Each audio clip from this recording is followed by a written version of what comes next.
Hello everybody and welcome to this video. Here we have it, finally the Giant's Tooth is back. After so many years trying to get this item, it finally dropped again since I think 2017, 2018, something like that. I have it back. At the moment it dropped I thought that I should make a new build now to celebrate the fact that this item has dropped to me once again after so many years on solo playing. This is the item. And I decided to make this build to celebrate this drop. So guys, remember to subscribe if you like Titan Quest coded.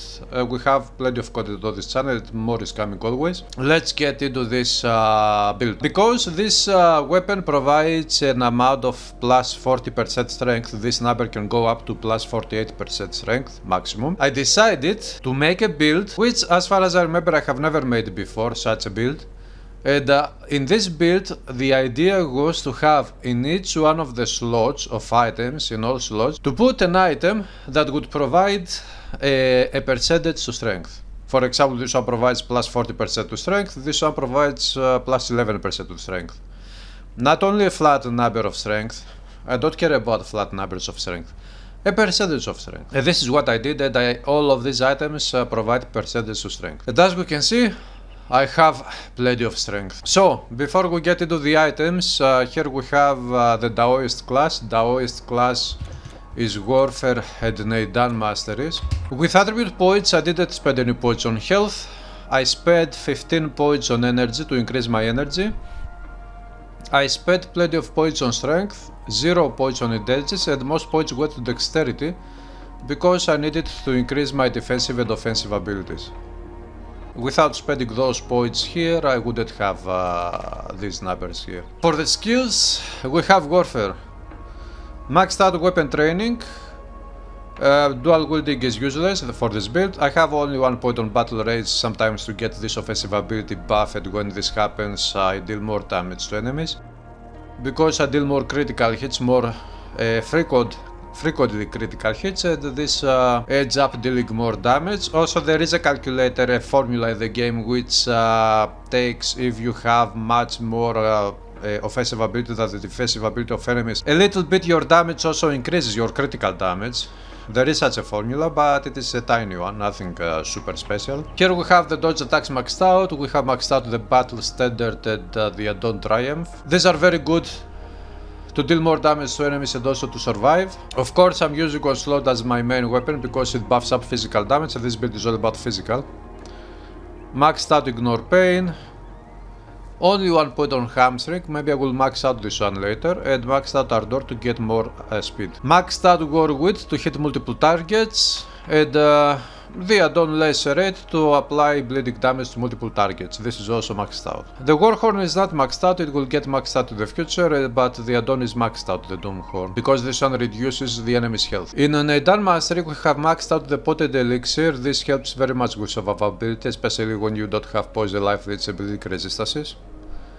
I have maxed out the convergence, which triggers sometimes when you drink potions, and it triggers the effects of the new potions of Eternal Ember's Act exclusively. Here we have maxed out the consequences, which helps very much because it reduces multiple resistances of enemies by an absolute amount. The mutual suffering is maxed out. It increases the radius of effect of this skill to be used. We have maxed out the Aura of Tranquility for survivability, the same Melding Armor add-on for survivability. And I have maxed out also Blessing of Jin-chan, because this one can make you rich in this game. In the future I will max out some other skills here, and we will see what happens. By the way, this is a legendary hero character. Now for the items. Of course we have this Giant's Tooth, which could have been better if it had plus 48% strength, for example. But this item is still very powerful, it is very nice. So, we have the Talisman of the Jade Emperor artifact. It provides 15% strength and some other very nice stats. We have the Juggernauts of Jin-chan. This item is very awesome, but the item itself doesn't provide any percentage of strength. But I decided to use this one, first of all because the item is awesome, and then because it is green and we could enchant it with a component.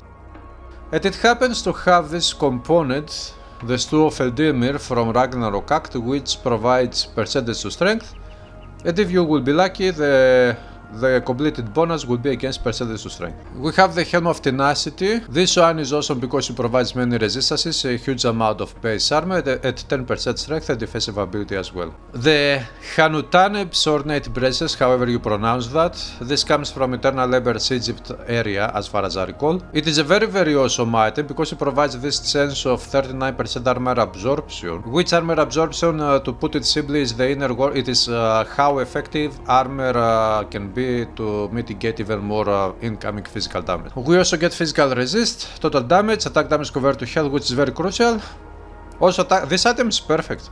We also get 10% strength. And the Troll Restrail Greaves, which is another Ragnarok super awesome item, which provides big resistances at 23% strength. The amulet is the Hail Talisman of Might, 27% strength at flat strength, and I decided to go with the Raptor Tooth to increase my attack speed and physical damage output, and get even more strength. Here we have the Eye of Reveries.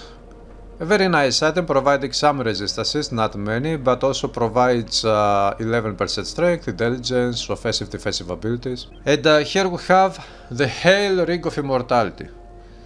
This is the best Hail Ring of Immortality I have ever found because it has this 661 health, which is close to maximum you can get on Immortality on a ring, and to 27% strength, which as far as I recall is the maximum you can get. And I put the Demon's Blood to get more resistances. Last but not least, we have this item which comes from Atlantis DLC. This item is very nice because it has the Robust prefix, which provides 14% strength and 7% health. And I went with Pierce and Fire Resistance component.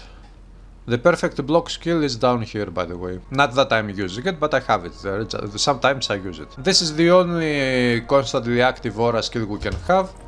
My resistances now are 55, 25, 62, 72, minus 30, minus 88, 15, 43. Okay, physical damage cannot kill this build, not really. We have some very nice secondary resistances, especially stun resistance is perfect. And we don't have big buffs to physical damage, only 54%, but we have a huge buff to strength, and strength increases of course physical damage as well. So this is the build. I will go kill some enemies now for you to see some gameplay. This build is very simple.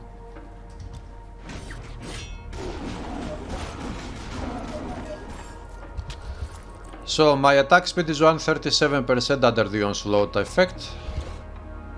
Veteran's Mace, nice.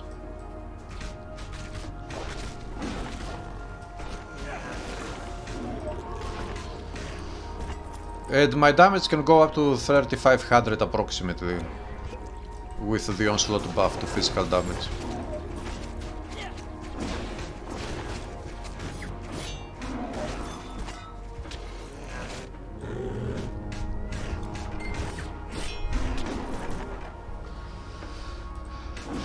This is not going to be the faster killing build out there.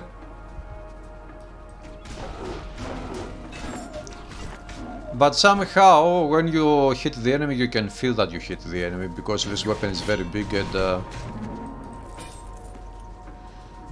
I don't know, maybe it is the animation of the weapon itself, or the design that gives you this feeling.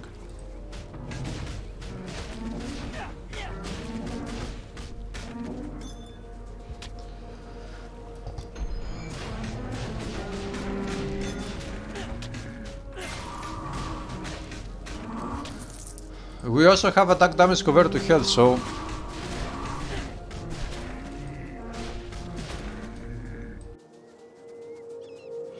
the wreckage of my soul.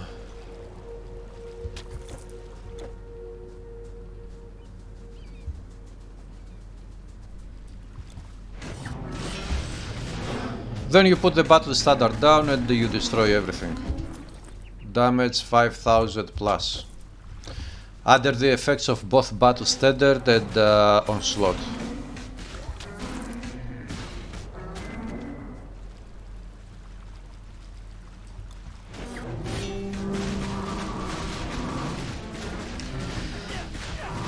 We can see that our attacks heals us back.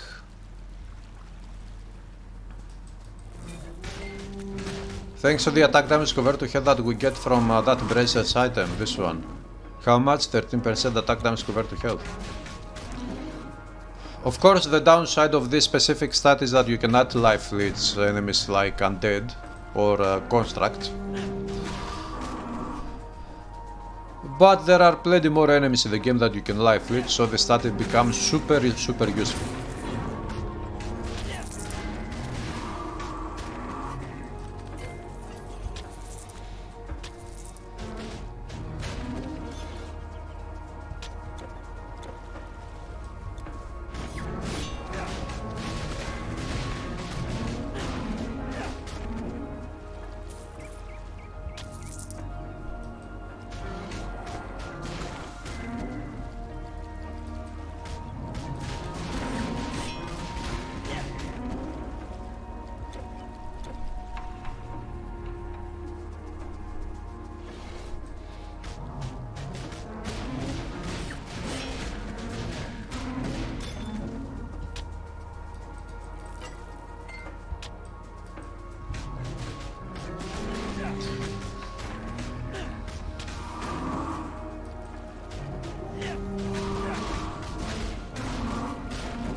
Of course, there are enemies in the game that are much more dangerous than these ones.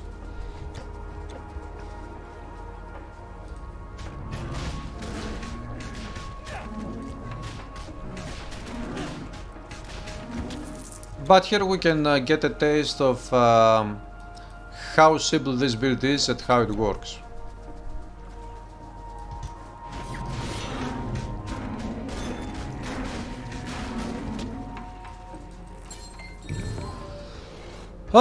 Legendary amulet of eternal embers, Set's throne, whatever. However you pronounce that, I don't know. So guys, remember, for more Titan Quest coded and also Titan Quest 2 coded, we have already made a playlist with some videos for Titan Quest 2. You can subscribe to this channel if you haven't done so yet. We have thousands of videos literally of Titan Quest. It is not a figure of speech. Not going to die.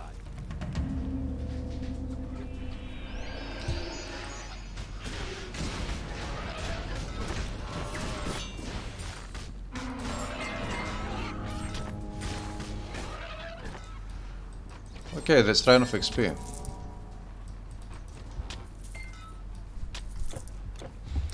So yeah, this is the build. It is super duper simple, and let's not forget that hypothetically we could upgrade all these 5 legendary items, and by upgrading an item you get more affixes to the item, and this means that you can make this build even more powerful by upgrading these 5 legendaries and hopefully getting some very good affixes to these items that would support the build even better. So guys, thanks for watching this video. I'll be back very soon with more videos and more live streams of Titan Quest and maybe a couple of other games as well. Have a great day, hit the like button if you like what you see to support this channel, and also subscribe, it is free to do so. And I'll see you again, have a great day.